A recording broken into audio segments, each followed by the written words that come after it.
Subscribe कीजिए channel learning sessions को and bell icon को दबाइए लेटेस्ट JIB CIB वीडियोस को सबसे पहले देखने के लिए। इस accounting and finance for banking की वीडियो में हम कुछ मिक्स क्वेश्चंस को सॉल्व करेंगे। So let us start with question number 1 which says purchase of office furniture of ₹2000 has been debited to general expenses account. It is what kind of error?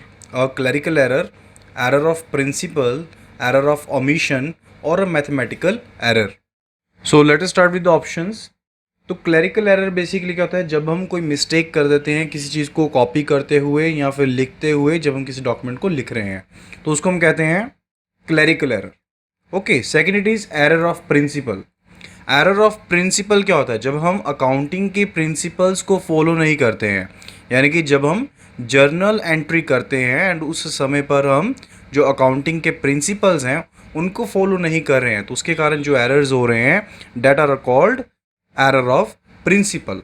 Error of principle तब होते हैं जब मान लीजिए हमने कोई amount receive किया है या फिर हमने कोई पे किया है, तो हम उसको या तो करेक्ट हेड के अंदर ना लिखें या जो बेसिक रूल है डेबिट क्रेडिट का उसको फॉलो ना करें, तो इसके कारण क्या होता है, एरर ऑफ प्रिंसिपल होता है.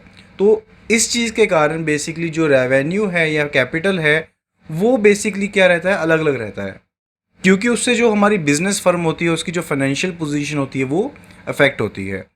तो मान लीजिए फॉर एग्जांपल अगर हम कहें कि हमने जो फिक्स्ड एसेट की सेल करी उसको हमने किस में नोट कर दिया, सेल डे बुक में नोट कर दिया, जबकि उसको कहाँ पर क्रेडिट किया जाना था, फिक्स्ड एसेट्स अकाउंट में क्रेडिट किया जाना था. ओके, सो ये क्या हुआ, एक एरर ऑफ प्रिंसिपल हुआ.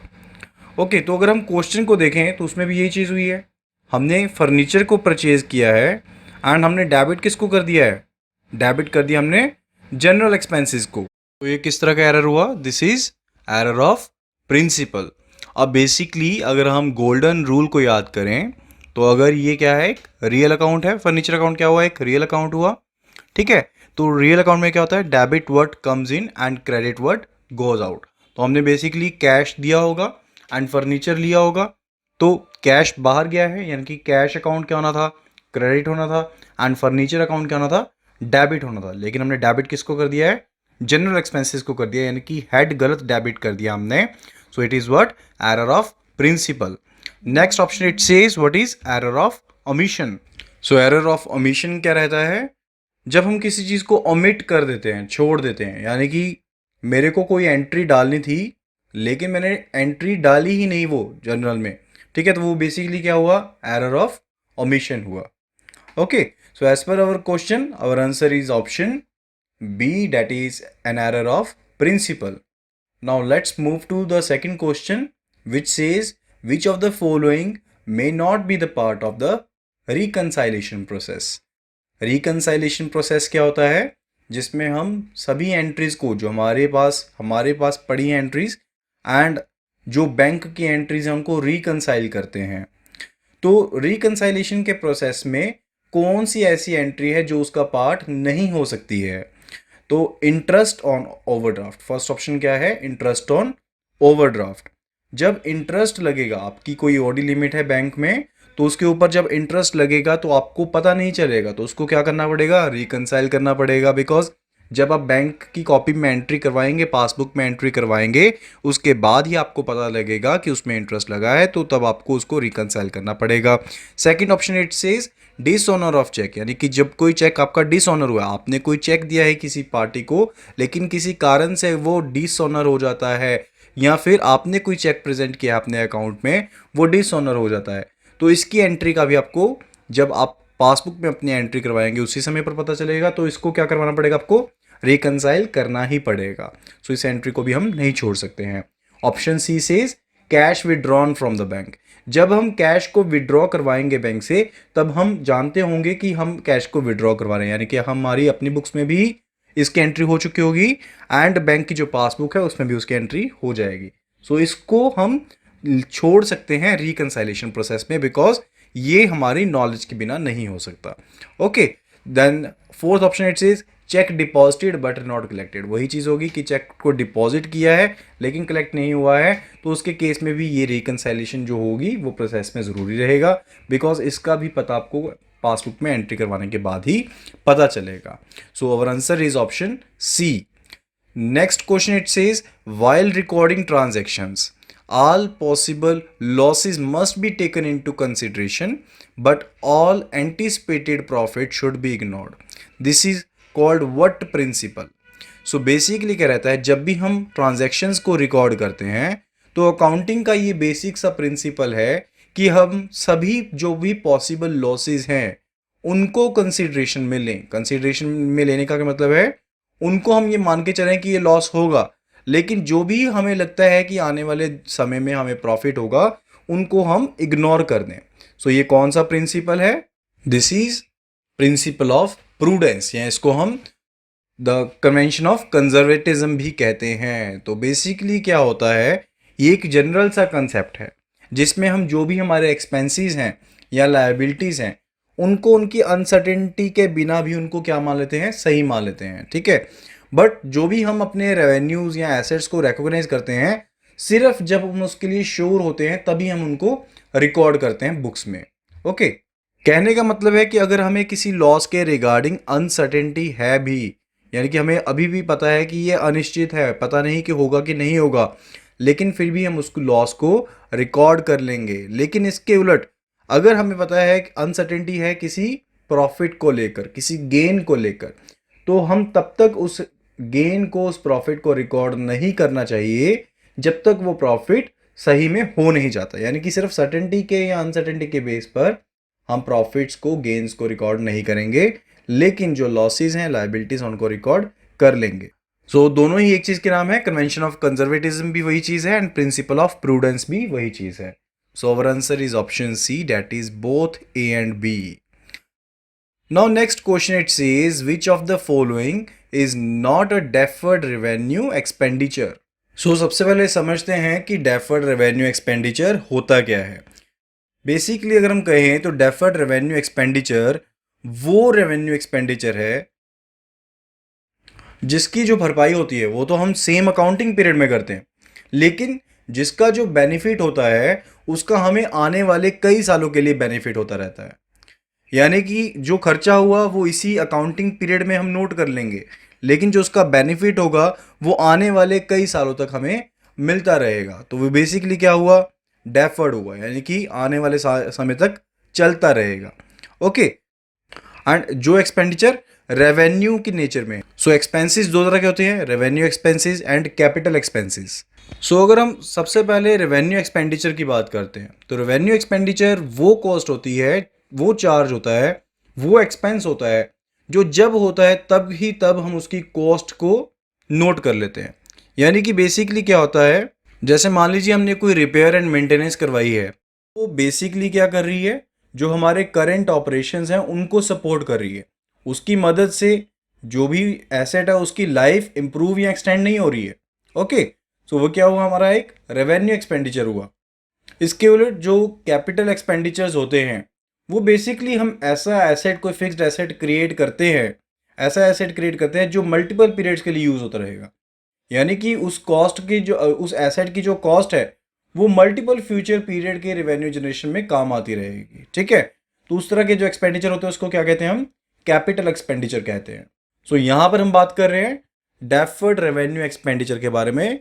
तो जो एक्सपेंडिचर रेवेन्यू की नेचर में है, यानी कि रेवेन्यू एक्सपेंडिचर है, लेकिन उसका जो हम भरपाई कर रहे हैं वो सेम अकाउंटिंग पीरियड के लिए कर रहे हैं, बट उसके जो बेनिफिट होंगे वो मल्टीपल फ्यूचर अकाउंटिंग पीरियड्स के लिए हमें मिलते रहेंगे. That are called deferred revenue expenditure. Now come back to the question. So preliminary expenses for setting up a company, जो भी प्रिलिमिनरी एक्सपेंसेस हैं जो हम शुरू में कंपनी को सेट करने के लिए यूज करते हैं, are these kind of deferred revenue expenditure? बिल्कुल, बिकॉज करंट ऑपरेशंस में यूज हो रहे हैं, लेकिन आने वाले कई सालों तक ये आपको बेनिफिट देते रहेंगे. So these are what, deferred revenue expenditure. Option B says right issue amount. So right issue amount है क्या? राइट इशू अमाउंट बेसिकली एक तरीका है जिससे जो लिस्टेड कंपनीज होती हैं वो एडिशनल कैपिटल को रेज करती हैं लोगों से। सो वो बेसिकली पब्लिक में नहीं जाती, वो अपने एग्जिस्टिंग जो शेयर होल्डर्स होते हैं उनको राइट देती हैं कि वो नए जो सिक्योरिटीज हैं उनको इशू कर सकते हैं proportional to their existing shareholding. यानी कि अगर किसी के पास 10 शेयर हैं तो कंपनी उसको कहती है कि तुम 5 और ले लो। ओके, तो वो क्या हुआ, एक राइट इशू हुआ। सो ये बेसिकली किसी भी तरह का एक्सपेंडिचर नहीं है। Okay, so our answer is option E, that is right issue amount. Now let us also check out the option C and D. Option C क्या है, huge sales expenditure in launch of new product.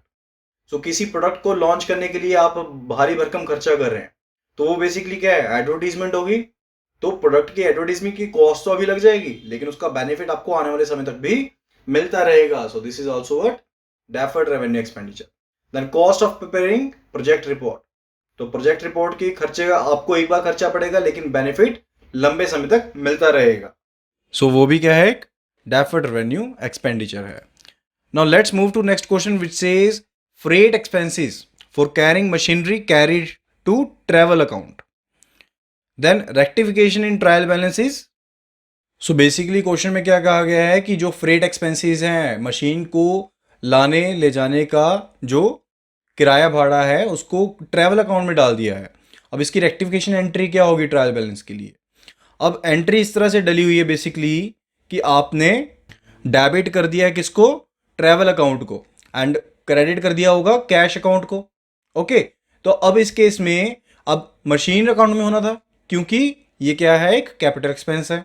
Okay, तो capital expense है तो machinery account क्या होना था, debit होना था, एंड कैश अकाउंट क्रेडिट होना था। If we remember the golden rule that debit what comes in and credit what goes out. Okay, तो अब इसके हिसाब से क्या हुआ, हमारा मशीनरी अकाउंट क्या होगा, डेबिट होगा, एंड क्योंकि हमने गलती से ट्रैवल अकाउंट में डाल दिया है तो ट्रैवल अकाउंट क्या हो जाएगा, क्रेडिट हो जाएगा। सो हमारी जो रेक्टिफिकेशन एंट्री होगी that would be, we will be debiting the machinery account and crediting the travel account. So that is as per option ए।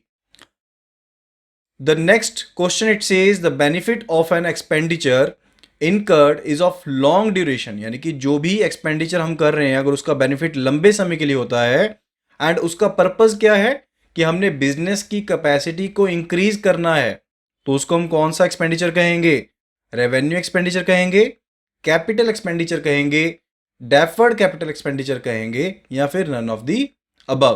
तो इसको ध्यान से क्वेश्चन को समझिए, क्योंकि दो चीजें आपको कंफ्यूज कर सकती हैं, that is capital expenditure and deferred capital expenditure.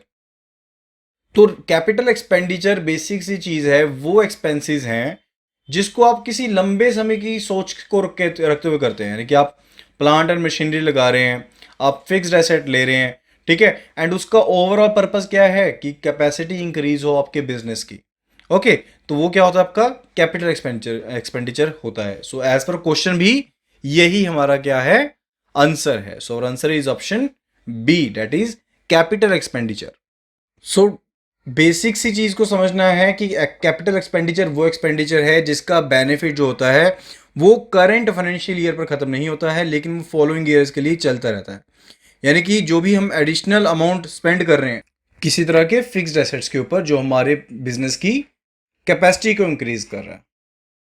So now move to the next question which says discount received in advance is a real account, personal account, nominal account और none of the above. So जो discount आपको advance में मिल गया है वो किस तरह का अकाउंट है, रियल अकाउंट है, पर्सनल अकाउंट है, या फिर नॉमिनल अकाउंट है। तो ये कौन सा अकाउंट है, पर्सनल अकाउंट है। एंड पर्सनल अकाउंट में भी कौन सी टाइप है, it is representative personal account. So जो भी अकाउंट जो कि रिलेट करते हैं आउटस्टैंडिंग या फिर प्रीपेड आइटम्स के साथ, उनको हम क्या कहते हैं, रिप्रेजेंटेटिव पर्सनल अकाउंट्स कहते हैं। यानी कि आपने कोई प्रीपेड इंश्योरेंस करवा दी है, आपका कोई आउटस्टैंडिंग रेंट है, आउटस्टैंडिंग वेजेस हैं, सैलरीज हैं, तो वो सभी क्या है, आपके पर्सनल अकाउंट्स हैं, and these are representative personal account. So our answer is option B, that is personal account. Next question it says a journal generally has how many columns. जो जर्नल होती है उसमें जनरली कितने columns रहते हैं, 3, 4, 5 और 6। तो जनरली जो जर्नल होती है उसमें 5 कॉलम रहते हैं, एंड ये 5 कॉलम होते हैं regarding the date, account, title and description, and it is PR मतलब होता है posting reference. Okay, then it is debit and credit. Then the next question, it says prepaid expenses are shown as debit, credit और credit और intangible. तो एक चीज आपने याद रखनी है कि जो प्रीपेड एक्सपेंसेस होते हैं, जो आपके प्रीपेड एक्सपेंसेस होते हैं वो आपके करंट एसेट्स होते हैं. ओके, एंड इनका जो बैलेंस रहेगा हमेशा क्या रहेगा, डेबिट बैलेंस रहेगा. सो एक है कि जो प्रीपेड एक्सपेंसेस वो आपके करंट एसेट्स हैं, एंड दूसरा है कि इनका जो बैलेंस रहेगा वो डेबिट रहेगा. So our answer is option A, that is prepaid expenses are shown as debit. Next question, it says identify a personal account out of the following. So हमें पर्सनल अकाउंट को क्या करना है, identify करना है. तो आपको एक चीज बताई थी, पर्सनल अकाउंट कौन कौन से होते हैं, जो बेसिकली किसी फर्म के साथ, इंडिविजुअल के साथ, कंपनी के साथ रिलेट करते हैं. ठीक है, तो जो भी पर्सनल अकाउंट्स हो गए किसी डेटर के, क्रेडिटर के, बैंक के, आउटस्टैंडिंग जो आपके प्रीपेड बैलेंसेस हैं, या फिर आपके जो क्रेडिट कस्टमर्स हैं, गुड सप्लायर्स हैं, कैपिटल ड्राइंग अकाउंट है, तो वो सभी क्या आपके पर्सनल अकाउंट्स हैं. ओके, तो इसमें 3 तरह के पर्सनल अकाउंट्स हमारे पास होते हैं. One are the natural personal account. जो नेचुरल पर्सनल अकाउंट होते हैं वो सिंपलेस्ट टाइप ऑफ अकाउंट है. यानी कि मान लीजिए कि अगर कोई पर्सन है, जैसे हम कहें कि मिस्टर एज अकाउंट या mister Adams account, mister Kumar account, तो वो क्या हुए हमारे लिए, नेचुरल पर्सनल अकाउंट हुए. सो बेसिकली जो भी गॉड की क्रिएशन है तो वो क्या हुए, आपके नेचुरल पर्सनल अकाउंट हुए. Then it is artificial personal account. Artificial personal क्या है, जो लीगली जिनको आर्टिफिशियली क्रिएट किया गया है लॉ के द्वारा, यानी कि कोई कॉर्पोरेट बॉडी है, कोई इंस्टीट्यूशन है, कोई ट्रस्ट है, तो वो क्या है, आर्टिफिशियल पर्सनल अकाउंट है. यानी कि जो भी प्राइवेट लिमिटेड कंपनीज हो गई, LLPs हो गई, LLCs हो गई, क्लब्स हो गए, स्कूल हो गए, वो सभी क्या है, आर्टिफिशियल पर्सनल अकाउंट्स हैं. Then it is representative personal account. Representative personal account क्या है, बेसिकली जो डायरेक्टली या इनडायरेक्टली किसी पर्सन के साथ रिलेट करते हैं, वो क्या हुए, रिप्रेजेंटेटिव पर्सनल अकाउंट हुए. तो अगर हम कहें कि wages are to be paid in advance to the employees, तो वो बेसिकली इनडायरेक्टली किसके साथ डील कर रहे हैं, किसके साथ डील कर रहे हैं, एम्प्लॉयज के साथ डील कर रहे हैं. तो वो क्या हुआ, एक रिप्रेजेंटेटिव पर्सनल अकाउंट हुआ. ओके, सो इसमें हम उन तरह जो भी आउटस्टैंडिंग या फिर आपके प्रीपेड अकाउंट्स हैं उनको कंसीडर करते हैं. ठीक है, अभी क्वेश्चन पर वापस आते हैं. सो कमीशन अकाउंट, जो कमीशन अकाउंट है वो कौन सा अकाउंट आपका, नॉमिनल अकाउंट है. अब नॉमिनल अकाउंट क्या होते हैं, जो भी अकाउंट आपके किससे डील करते हैं, एक्सपेंसेस से, लॉसेस से, इनकम से, गेन से, उसको हम कहते हैं नॉमिनल अकाउंट. ओके, यानी कि जो सिर्फ नेम में एग्जिस्ट करते हैं, यानी कि सिर्फ अकाउंटिंग सेंस में ही एग्जिस्ट करते हैं, उनको हम क्या कहते हैं, नॉमिनल अकाउंट कहते हैं. Option B says machinery account. Machinery account क्या आपका, एक रियल अकाउंट है. रियल अकाउंट क्या होते हैं, बेसिकली जो किसी फर्म के एसेट से रिलेटेड है, जो टेंजिबल हो या फिर इनटेंजिबल हो, उसको हम क्या कहते हैं, रियल अकाउंट्स कहते हैं. Okay, third it is income accrued but not received. Income जो कि अक्रू हो गई है लेकिन रिसीव नहीं है, वो आपका क्या है, पर्सनल रिप्रेजेंटेटिव अकाउंट है. क्योंकि जो भी अक्रूड है, आपका आउटस्टैंडिंग है, प्रीपेड है, वो क्या है, आपके पर्सनल अकाउंट्स हैं. Then it is cash account. Cash account क्या है आपका, रियल अकाउंट है. Okay, so our answer is option C. So this is the end of the session for today. I hope आपको ये वीडियो पसंद आई होगी. अगर आपको ये वीडियो पसंद आई है तो इस वीडियो को लाइक एंड शेयर जरूर करें, एंड हमारे चैनल को सब्सक्राइब करना ना भूलें, बेल आइकन को जरूर हिट करें. एंड अगर आप JIB CIB की फुल कोर्स वीडियो चाहते हैं and previous year chapter wise question चाहते हैं, please visit the link that is https://iibf.info. Particularly JIB के लिए विजिट करें लिंक जो कि ऑरेंज लाइन में बॉटम में हाईलाइट हो रहा है, दैट इज http://jaib.learningsessions.in. इस लिंक पर जाकर आपको सभी डिटेल्स मिल जाएंगी. Thank you so much and see you again.